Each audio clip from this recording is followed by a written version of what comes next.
Hi, this is Hillary Clinton, Hi, this is Chelsea Clinton. and we are thrilled that you've joined us on this Facebook Live event where we're going to be talking about the book that Chelsea and I wrote. It's called The Book of Gutsy Women. I mean, here it is. We're signing copies as we talk, and we're going to answer your questions.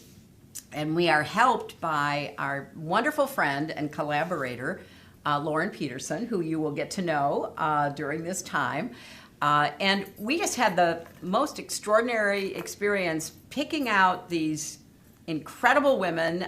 These are some of our favorite stories of courage and resilience. You can dip in and out of it when you need a little inspiration to keep going. And we use these stories ourselves. And some of them I have grown up with and have known for as long as I can remember, including the stories of my grandmothers that we share. Some of the stories were brought into my life thanks to teachers, and they're stories that I'm already starting to share with my children. So we hope that you enjoy them, and we're looking forward to answering your questions. Lauren, do you want to kick us off? I sure do. Hi, everybody. So for the next 45 minutes or so, we will be signing books. You can get a copy for yourself, or they make a great gift by going to premiercollectibles.com/gutsywomen, and you'll also have the chance to submit a question.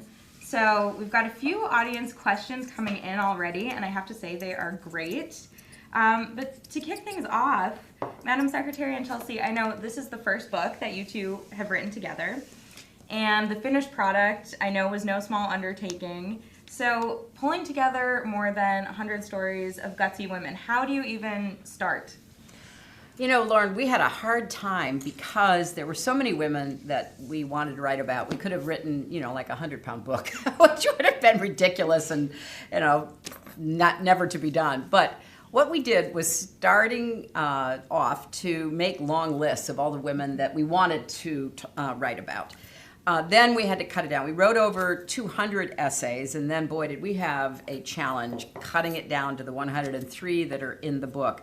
But as Chelsea said, some of these stories were of women who I encountered as a young girl, either through reading books and magazines or on TV or at school.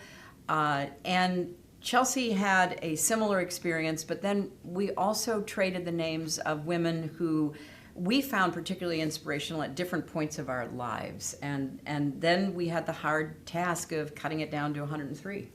Which was really challenging, although I think my mom and I are both incredibly grateful to our editors for their just relentless advice, which was sometimes painful to hear but necessary, that no one would read the book if it were kind of too encyclopedic. That's fair. So here's a great question from Trevor in Portland, Oregon, who wants to know, both of you have written books before, but this is your first book together. So what was your favorite part of working together? Well, the favorite part of working together was working together because this book came out of conversations that Chelsea and I have been having since she was a little girl. And it was in response to little kids, mostly little girls, coming up to us in all kinds of settings, sometimes book signings for Chelsea's children's books or other events where little girls would say something like, who were your heroes? Who did you look up to? So Chelsea and I just began talking about how common it was for us to be asked that by children. And I don't know, the idea just kind of popped up that maybe we should share some stories that really build on Chelsea's children's book. Mm-hmm. She persisted, both in the United States and around the world, which was so amazing in introducing little kids to incredible women. But, this book is a kind of more, teenage and up version of that. I think one of my favorite parts of working with my mom was both kind of revisiting stories that had meant so much to me, particularly as a little girl. So whether my grandmothers or ballerinas that had really inspired me, or kind of remembering when my mom took me to go see Jerry Ferraro when she came to Little Rock. And then kind of reflecting on how many of those stories really influenced me, Lauren, in ways that I wasn't aware of at the time, but kind of that just steady drumbeat of the need to kind of persist and be resilient and stay true to your purpose. And I just am so thankful that I had a mom who believed it was so important that I grow up surrounded by gutsy women, sometimes kind of in my own life in a day-to-day sense, and sometimes through the stories that she would share. And that's true not only for little girls, but for little boys too.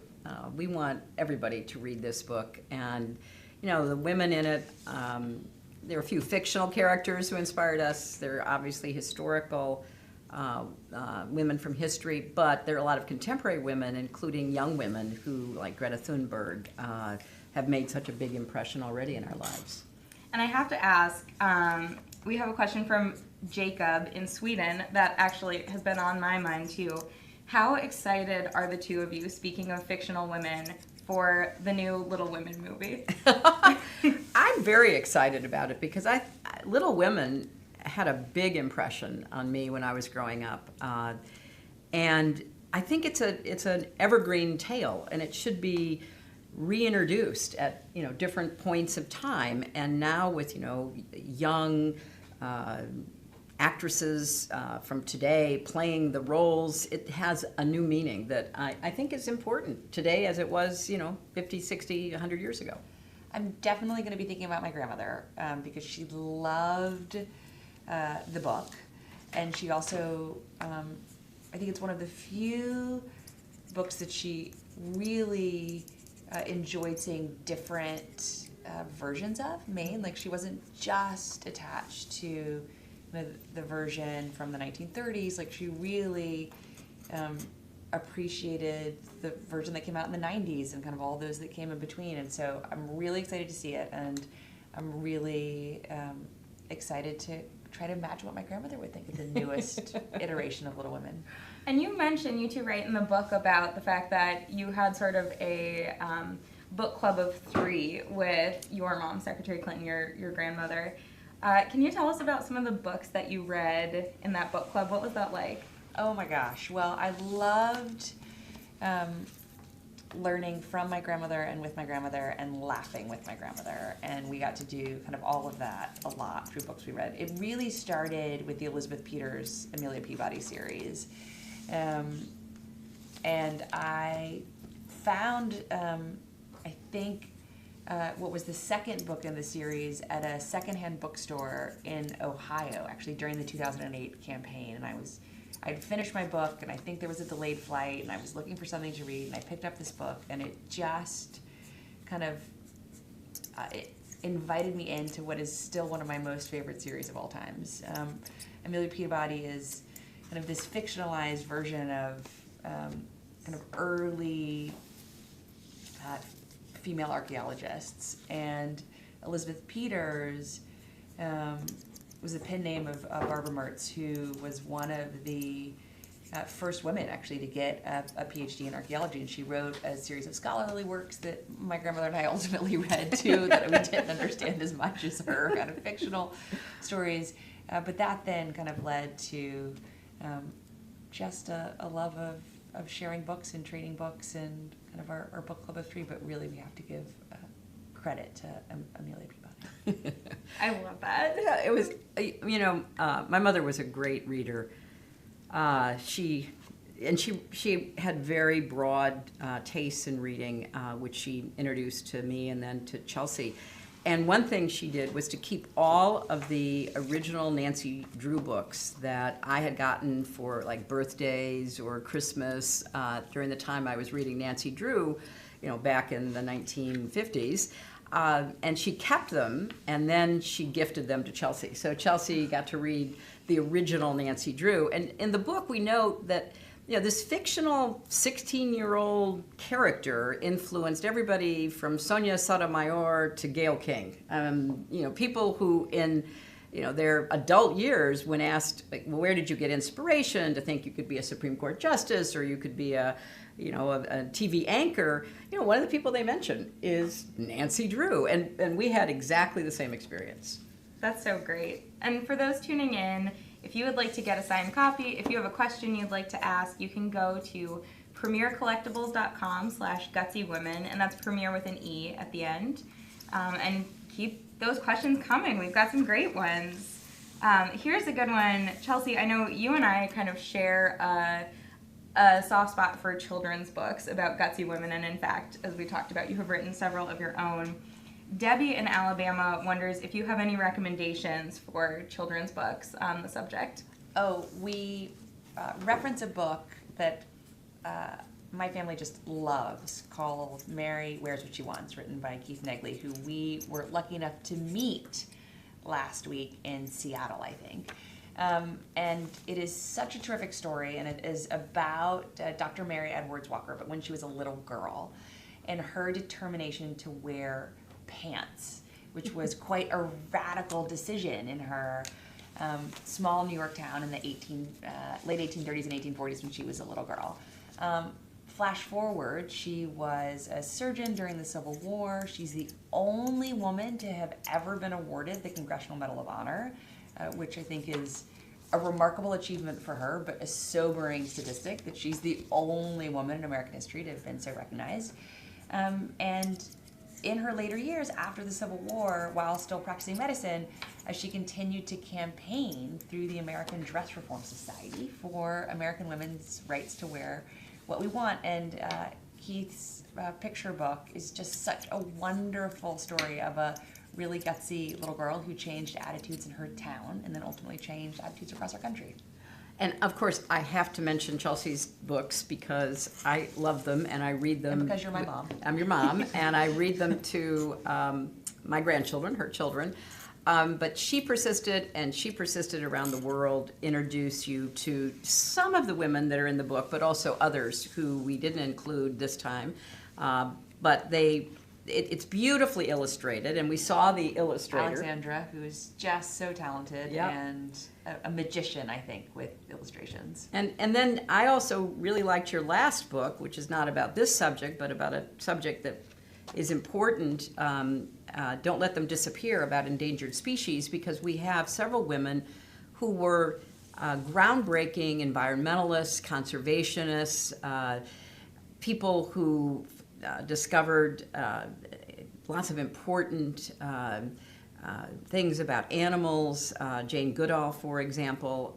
But the linkage so that children can know that there were women who were on the front lines of trying to save species and save our environment, save our planet, and then to break it down to let little kids know about it too.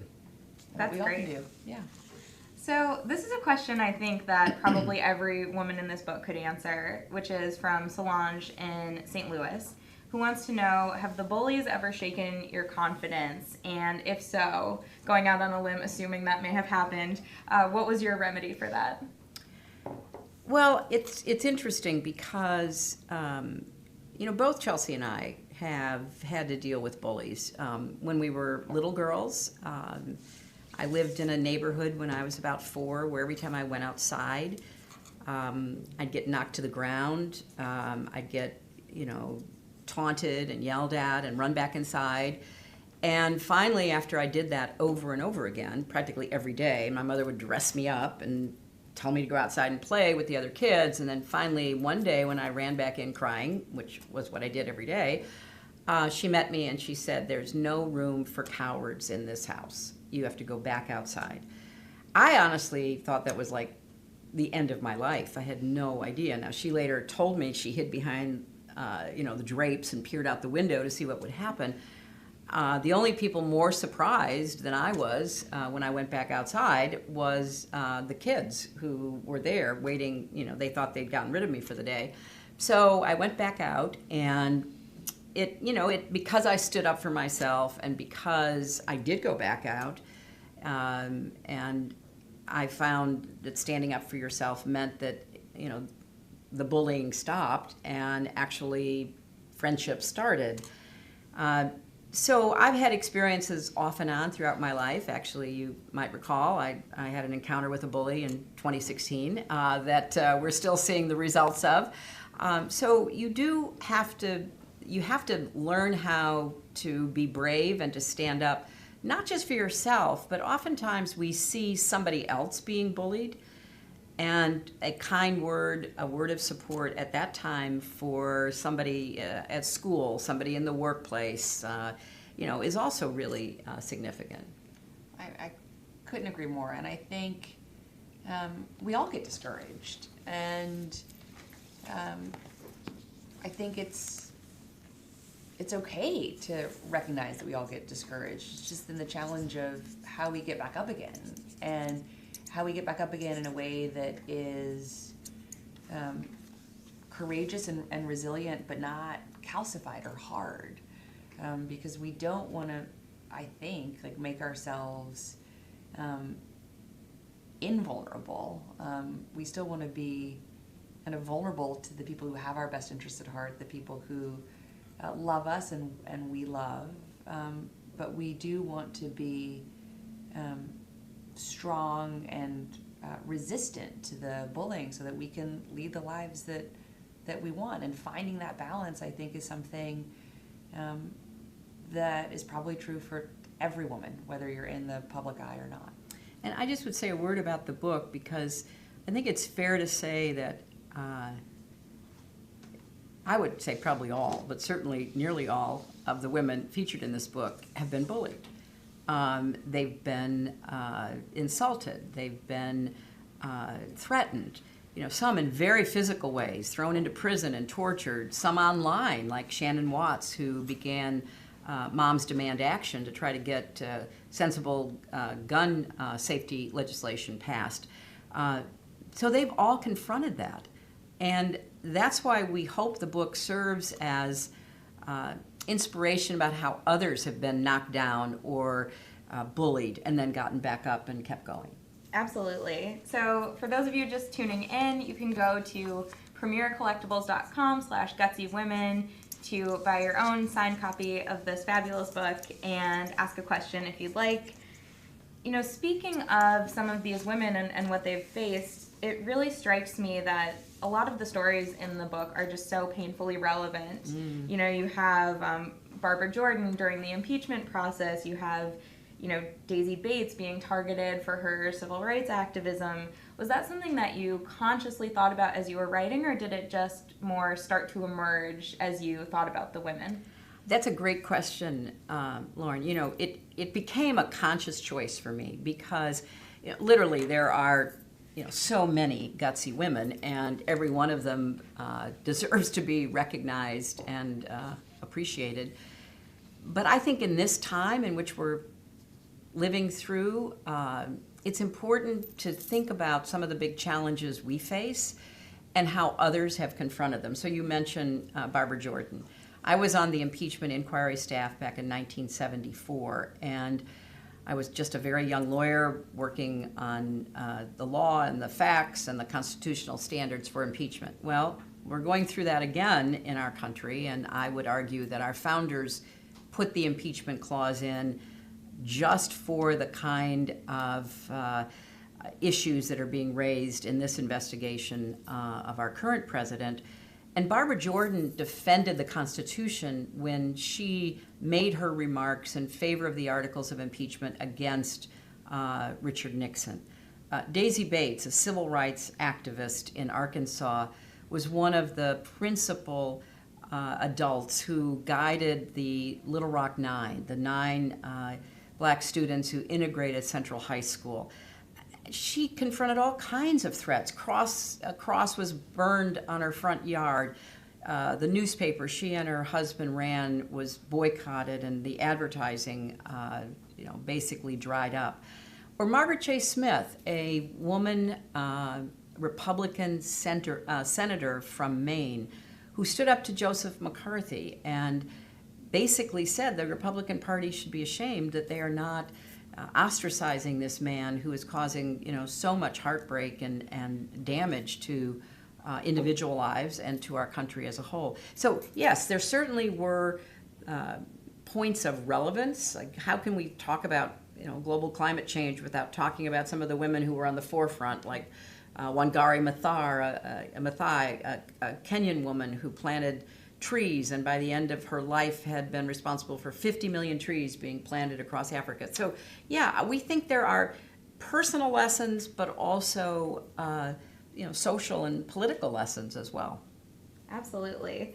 So, Chelsea, this is something that you write about in the book, and honestly, I just haven't been able to stop thinking about this line that you wrote. And Lori wonders, from Virginia, what common trait do you see among Gutsy women?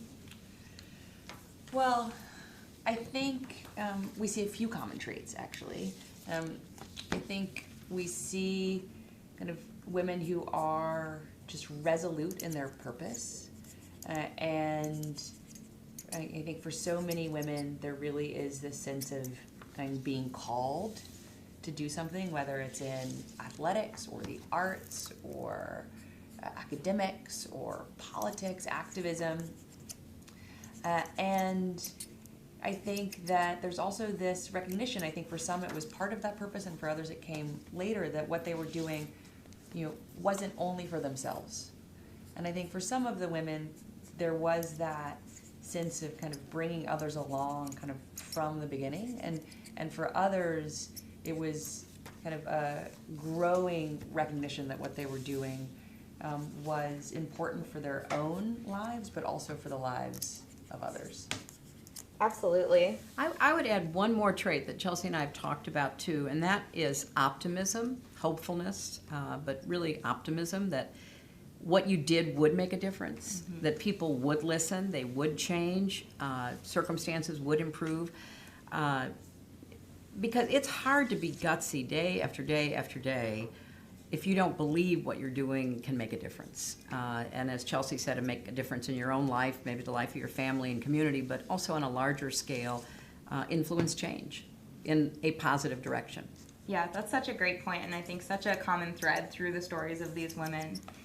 So here's a question from Colt in Utah, who wants to know, as a gay man who won't have a mother for his children, how can I best teach my children about women's issues? Oh, that's a great question. Well, I think by sharing stories of women in your own life, Colt, that you find inspiring and gutsy, by sharing stories of women who you may encounter through the pages of our book or otherwise, that you think it's important for your daughters and your sons to know. Because certainly, as the mother of a little girl and 2 little boys, I think it's just as important that my sons grow up looking up to, respecting, feeling inspired by, galvanized by gutsy women as it is for my daughter.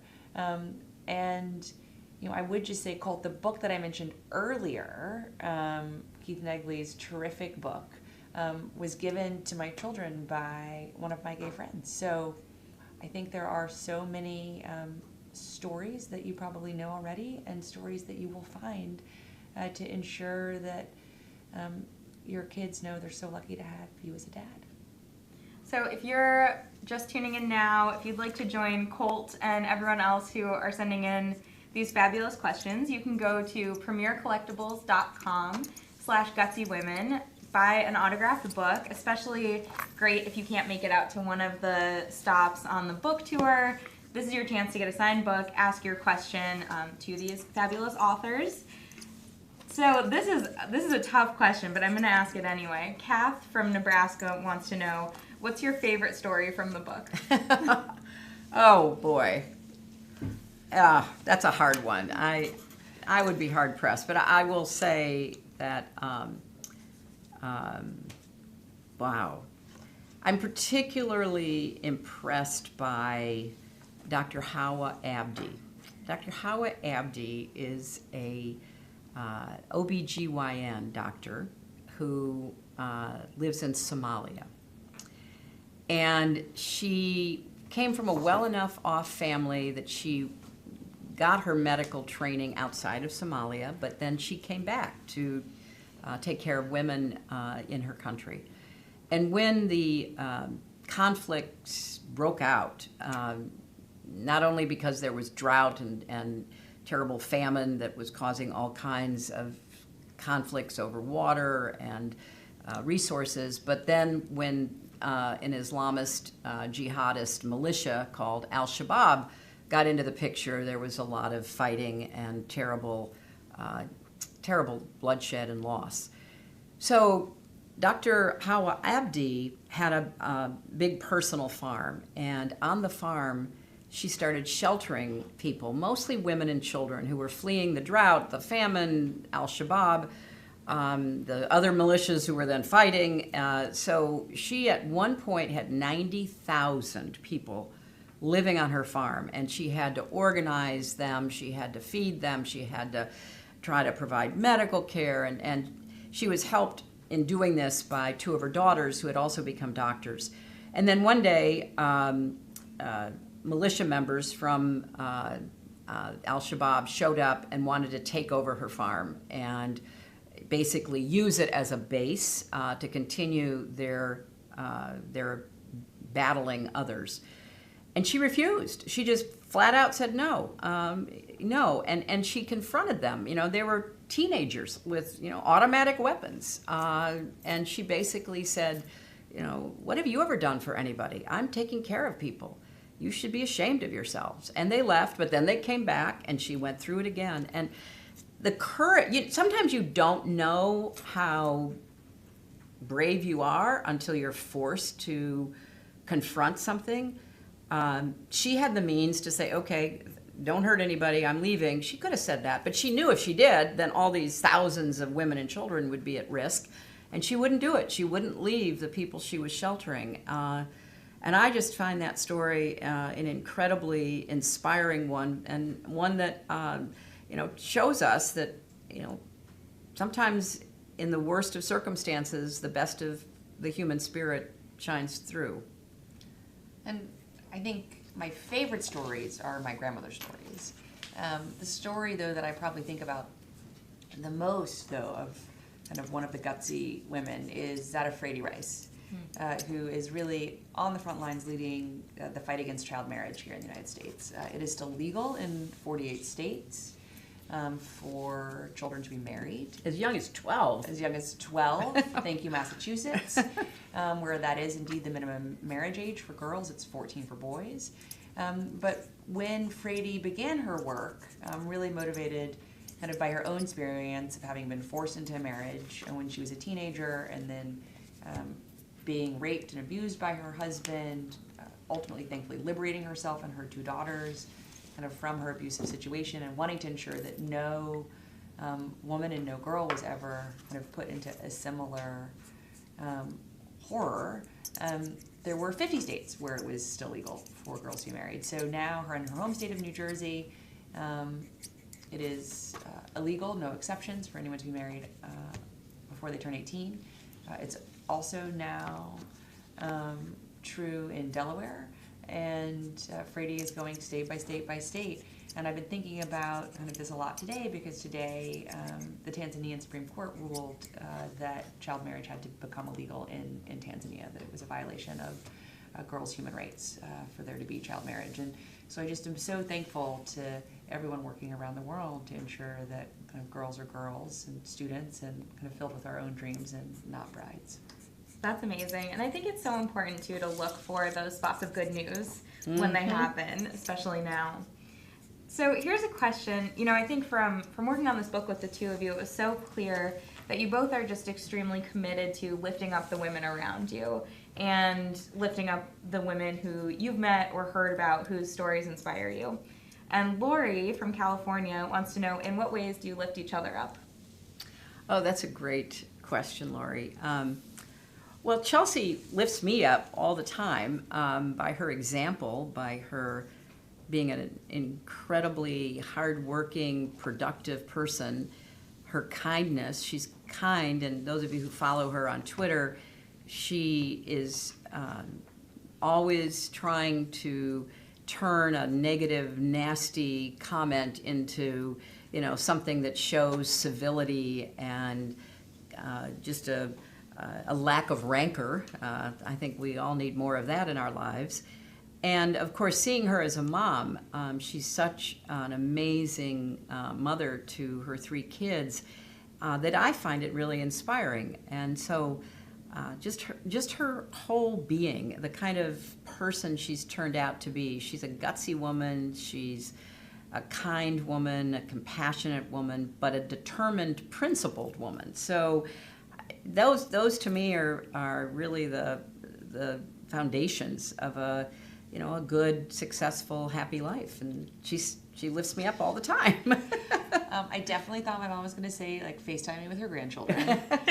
Because I think as anyone who's had the relationship of being simultaneously a daughter and a mom, or a son and a dad, can probably empathize with, I have definitely fallen down the leaderboard of importance in our family, which is totally fair and expected and right.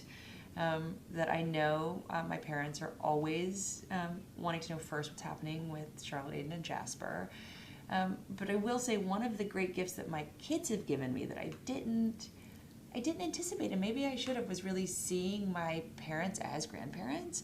And so while, of course, my mom lifts me up with her gutsiness and her resilience and just her sheer determination to keep making a positive and good contribution to the world, she also lifts me up by being the grandmother that I hope for my kids, because I was really close to my mom's mom and I miss her every day.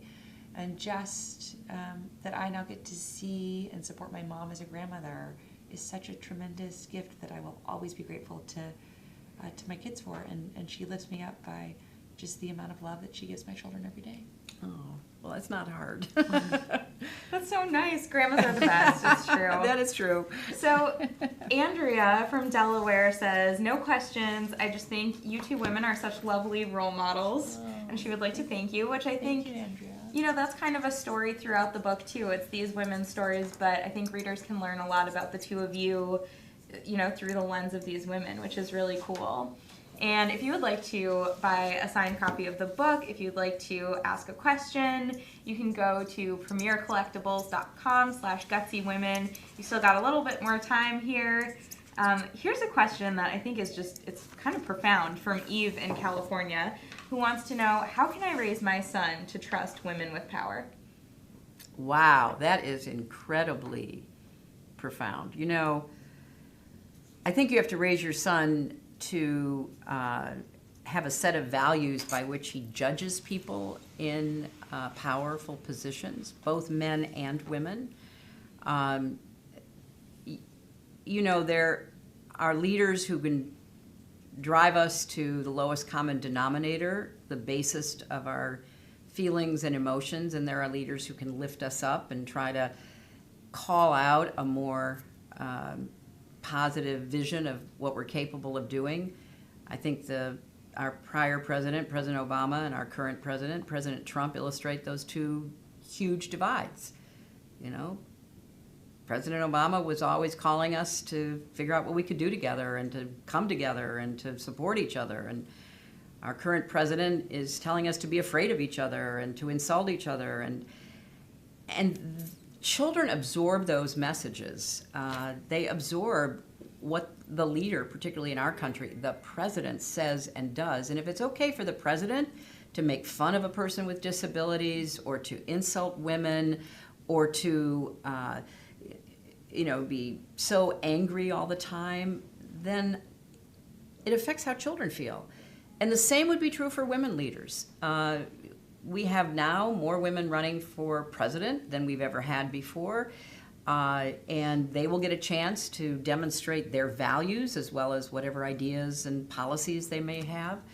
I was very conscious of that when I ran for president, that children were watching, and I talked about the need for more love and kindness in our lives, in our politics, in our country, trying to find ways to cross the divides. It's not easy because, you're a human being. You can get annoyed, you can get frustrated by what people say about you, the lies they tell, and all of that. But it's important, if you're in the public arena, that you do your best to try to model how people are supposed to be treating each other. For me, it's the golden rule, but there's a similar rule in every religion. Do unto others as you would have them do unto you. Treat others as you would like to be treated. So I hope that what you do with your son is to try to remove the gender lens and basically say, look at leaders and ask yourself, are they lifting me up or tearing me down? Are they asking me to be hopeful and optimistic or angry and pessimistic? Are they setting a good example for you and others, or is this not the kind of behavior you want in your home or your community? It's a very profound question, and it should be applied to both men and women leaders. Absolutely. And on a related note, Brandy from Oklahoma says, I am a mother of a 7-year-old daughter who is deeply feminist and wants to be the president so she can fix society. But what one change can she make now to help make her community a better place as a little girl? Well, I think, Brandy, your 7-year-old knows the answer to that better than we do. You know, what problems does she already see and are already making her angry and frustrated and hopefully then motivated, so that she's not just kind of stewing in that anger and frustration, but is already compelled to try to change that. You know, whether that's something at school or in your neighborhood, or among her friends. Is she frustrated with how people are treating each other? Is she frustrated by kind of what isn't happening around kind of climate change, if that's really what is a galvanizing issue for her? Does she want kind of more girls to be more visible as leaders already? And I don't know if she's in 2nd grade. I think probably that's what grade she's in when she's 7. And then what is she going to do about those things? But I think kind of the one change that she can make is a question that she is best situated to ask and answer, and then hopefully you have the great privilege of helping her pursue that answer to then see the change that she's motivated to create. You know, Chelsea has written 2 books about what kids can do, and she has lots of examples of what kids are doing around the country. They're called, what are the 2 titles? It's Your World, which is for kind of slightly older kids, but Start Now, which is for kids exactly your daughter's age. And on the book tour, we were just on the West Coast, we met a young girl who looked to be about 7, 8, or 9, who had started a drive to provide clothes for homeless kids, because in the community where she lived, there were a lot of homeless families. The price of housing is really high. If kids get evicted from their apartment, they often can't quickly get back into another place, and they often don't have warm clothes for winter. And so this little girl heard about that, and she began, I think it was a coat drive to collect coats for homeless kids in the winter. So it came out of her own experience. She heard something, and she didn't think that was right, and she wanted to do something to help. So I think Chelsea's right to ask your daughter, so, what would you like to do to help somebody? And we've had great examples of kids who come up with their own ideas. There was a little kid in a community not so long ago whose school district said that it was going to deny lunch to kids who hadn't paid their lunch bills. And of course, it wasn't the kids' fault. It was parents who maybe had lost a job or had some other problems that they had failed to pay the lunch bills. And this little kid said, oh, we need to raise money so that no kid goes without lunch. So it was something very particular that came from that child's own experience. So here's just another comment from Katie in Connecticut, who says, you profiled my cousin Tatiana in your book. Oh my gosh, yes. What a lovely surprise for all of us. And so that must be Tatiana McFadden, who of course is an incredible athlete, and her story's in here. And looking forward to seeing her in the Olympics again next year. I'm already excited about the Olympics. Who isn't? I think there are women in this book who readers might know their names, may have heard of, but I still think there are some surprising things to learn about them. But there are also a lot of women in here who, at least for me, I had never heard of. I didn't know about Constance Baker Motley or Rosa May Billinghurst or so many other kind of unsung heroes in this book. And Dana from Michigan wants to know, what character or what woman in the book do you think will surprise your readers the most? Well, that's a great question. I think it depends on kind of what area or areas you just may not have thought a lot about or had a lot of experience in. So Lauren, I think like the two that you mentioned, Rosemary Billinghurst or Constance Baker Motley, are stories I would argue we all should learn about in school. But I learned about Constance Baker Motley from my mom, and then when I was reminded of her story when I had jury duty here in New York, and I had to report to the Constance Baker Motley room in the court downtown, and or I think about Elizabeth Brotrovich, who I just am so surprised is not a core part of American history books, because she led the real fight for the first meaningful anti-discrimination law in the United States, passed in Alaska in the 1940s, before even Alaska became a state. More than 20 years before the Civil Rights Act at the federal level. And so, I think some of these stories are surprising, but they shouldn't be. And so I hope that the more they're told, the less surprising they'll become, and the more kind of expected they'll be, whether as part of a school curriculum or just even in conversations. Yeah, absolutely. And let's see, there are so many good questions in here. If you want to send one in, if you want to get a copy of the book, you can go to premiercollectibles.com/gutsywomen.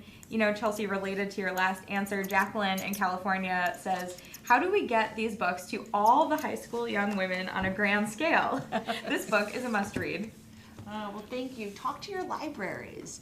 I think so many of the stories that I encountered as a little girl that didn't come to me through my mom or my grandmothers or my teachers, I discovered in my library, whether at school or the public library that was across the street from the United Methodist Church that my mom and I went to every Sunday, and where I was lucky enough where after church, literally every Sunday, we would go to the library.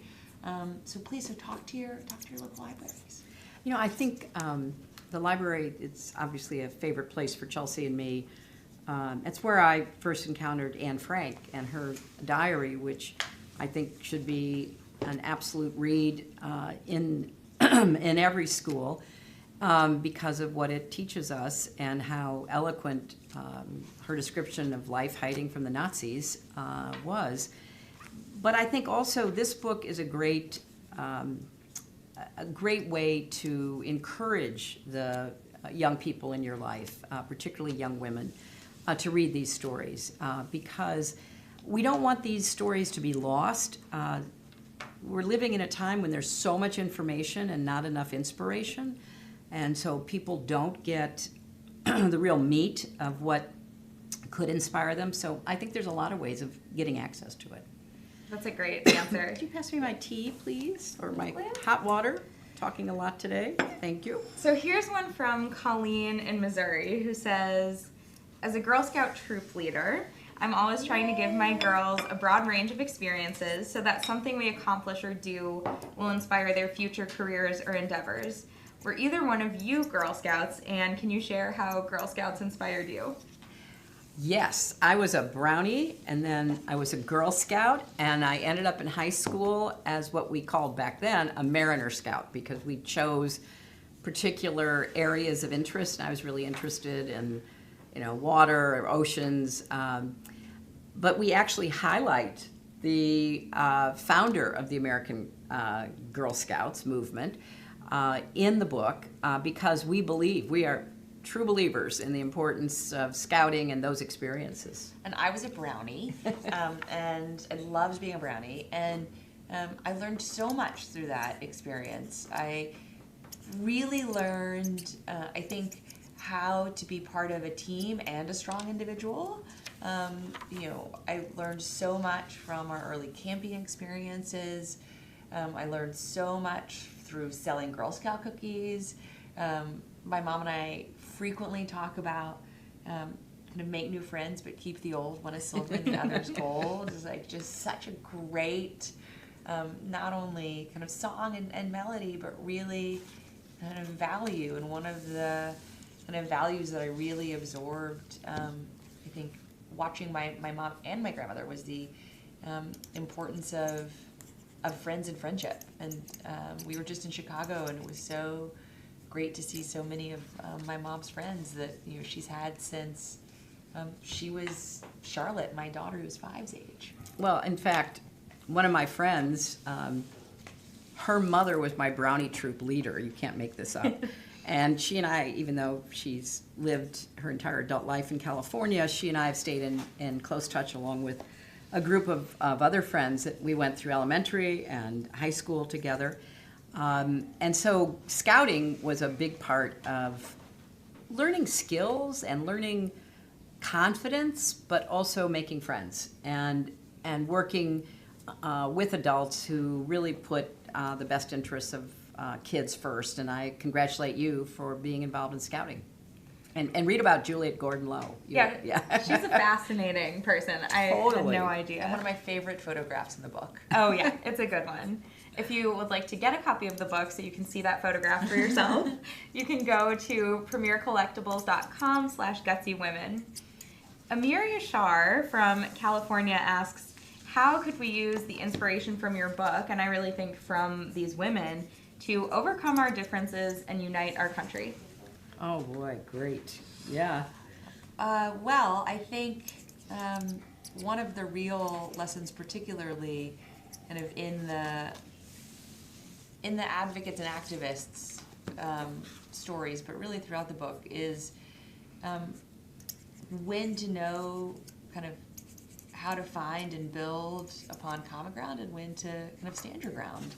Kind of when can you and should you kind of look for places to compromise, but when do you have to just be unrelenting and unflinching and standing up against sexism or racism or homophobia or transphobia or any other kind of form of bigotry. And I think that is just constantly the question that we have to be asking ourselves, particularly now in this moment in our country. A lot of these women were real pioneers.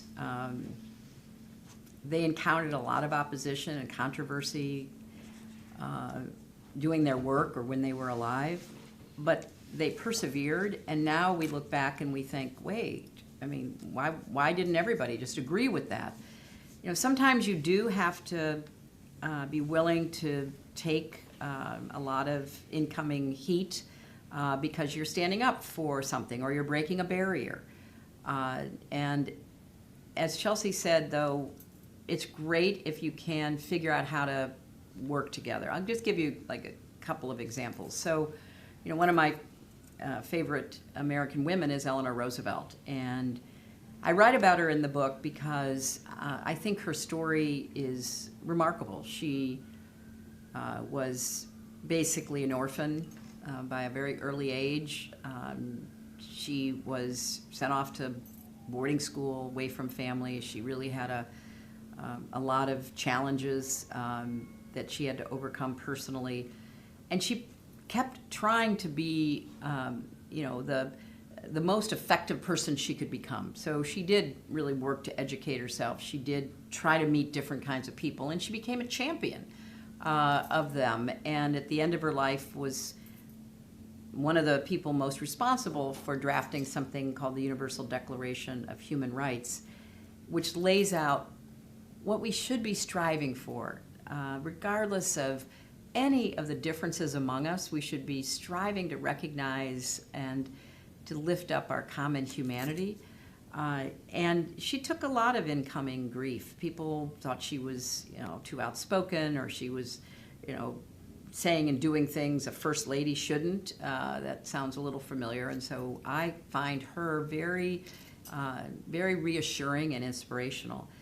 And look at the women and girls, young women, on the front lines of the fight for common sense gun legislation right now. Oh my gosh, they are being, Emma Gonzalez is being, attacked and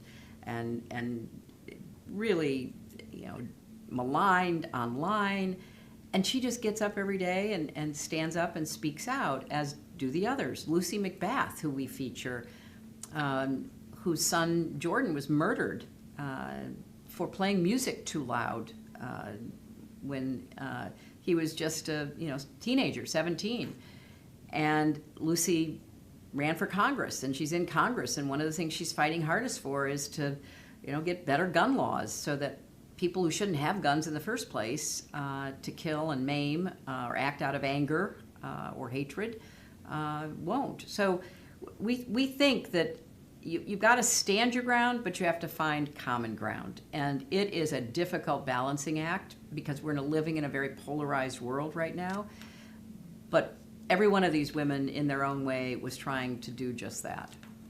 Well, I'm sorry to say we are just about out of time. I could sit here and listen to the two of you talk about gutsy women all day. The next best thing is this book, so I hope you'll go to premiercollectibles.com/gutsywomen. You can still get a copy. Let's end with this one last question. For each of you, when did you remember thinking, my mom is a gutsy woman? Oh, that's a great question. When I was a little girl, I didn't really know much about my mother's upbringing, so it wasn't until I was probably a teenager, that I began learning what a difficult and neglectful life she'd had. And I remember asking her, she was basically abandoned by her young parents and then sent to live with her paternal grandparents who didn't treat her very well, and she was out by the age of 13 working as a housekeeper and babysitter in someone else's home. And I remember asking her, how did you survive that? And of course she had to rely on courage and resilience and gutsiness. But you know what she said? She said, at critical points along the way, somebody was kind to me. And I never forgot her saying that because you need some reinforcement. You're out there on the front lines, or you're out there trying to lead a life against difficult odds, or you're struggling with a disease, or you're struggling with some kind of other setback.